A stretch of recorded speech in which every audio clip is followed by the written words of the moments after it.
Today we are going to continue talking about our topic for the week, weather. Today we are going to be rereading our informational text, Measuring Weather, to prepare you for your science lesson today. In our science lesson later today, we are going to be talking about storms and stormy weather. So today, in this video, we are going to reread our story and also complete an activity in our reader's notebook. So let's go ahead and get started.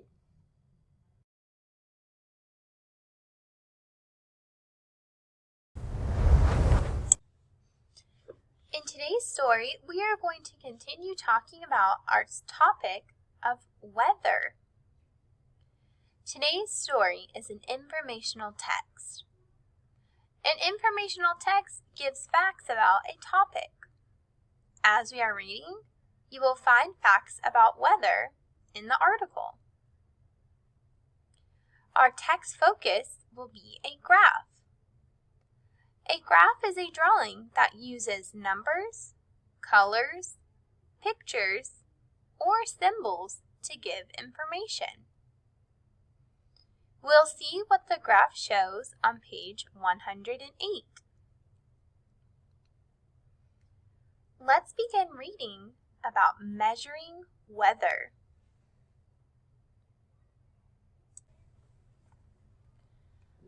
There are different tools for measuring weather. Have you ever heard of a windsock? It shows which way the wind blows. A rain gauge measures how much rain falls. A large storm will bring a lot of rain.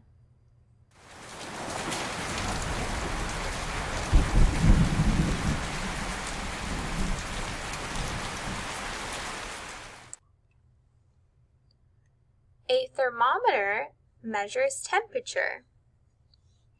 Temperature is how warm or cool something is. On a hot day, you and your friends might like to ride bikes or play ball.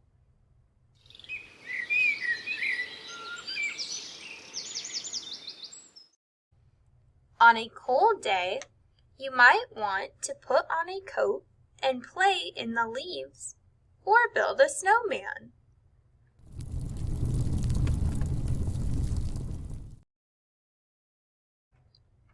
When you know the temperature, you know what to wear.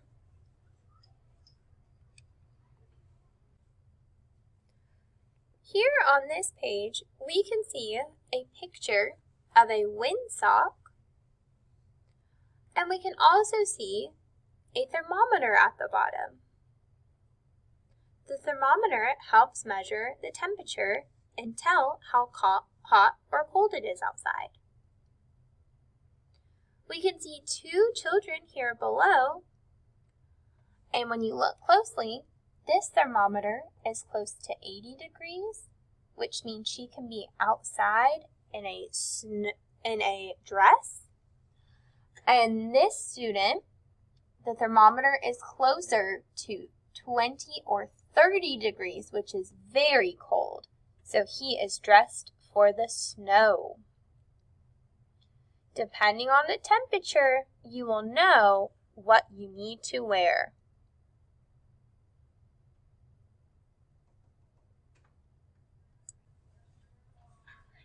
Look at our graph on page 108. Look at the bars across the graph. Each bar shows the temperature for a day. Which day was the hottest? Which day was the coolest? What was the temperature on the second day of the week? That is a lot of information to figure out. Let's look at our graph closely. Our graph tells us the information of daily temperatures. Here we have the days of the week. If you go across our graph, It shows the temperature for the day. Along the bottom of our graph, we have degrees. This tells what is the temperature degree outside. The lower the degree, the colder it is, and the higher the degree, the warmer it is. Let's look back at the first question. It said, which day was the hottest? Let's look at the bars and look for the tallest one.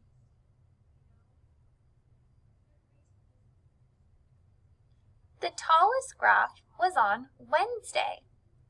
If we follow the bar, it was almost 70 degrees on Wednesday. I can go down and see how close it was to 70 degrees. Which day was the coolest? Look for the day of the week that had the lowest bar.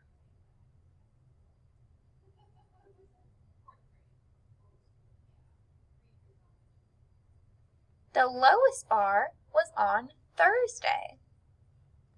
On Thursday, the bar landed between 40 and 50 degrees.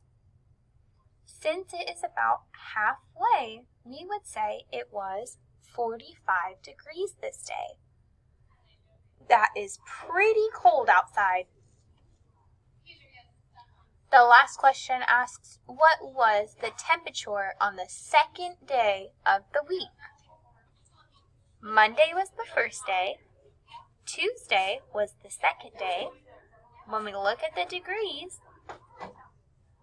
it was over 50, under 60, about right in the middle, so 55 degrees.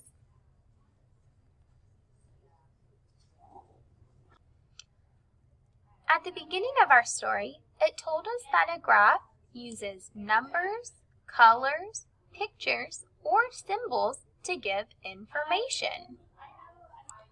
Our graph on page 108 uses colors, symbols, and numbers to give us information about the daily temperature. What is your favorite type of weather?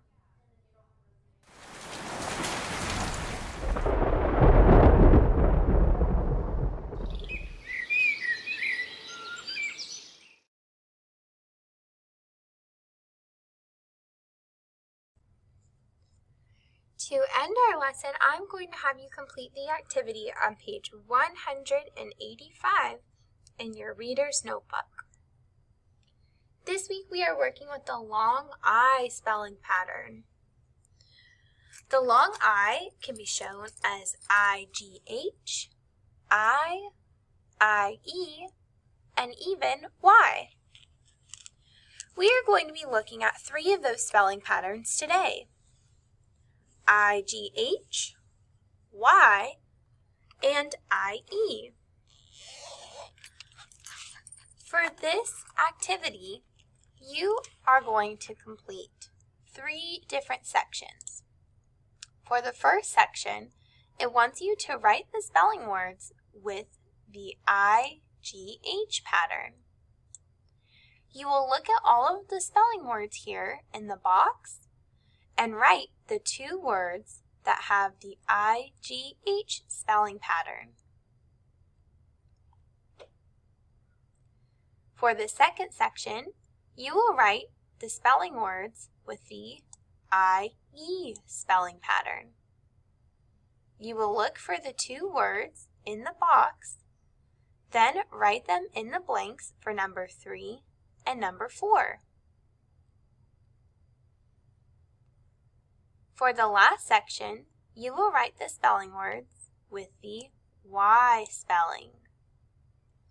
You will look through your spelling words box, and there are 6 words that have the Y spelling for the long I sound. You will use all of the words in the box and fill in each section according to the pattern it is asking for. Remember that all of these spelling patterns say I. These are just the different ways it can be spelled. Once you have completed filling in each of the sections for the spelling patterns, you will be all done with your activity. We will go over our answers during our reading intervention time, so please have it completed before you log on. If you have any questions before then, please let me know, and I will see you soon.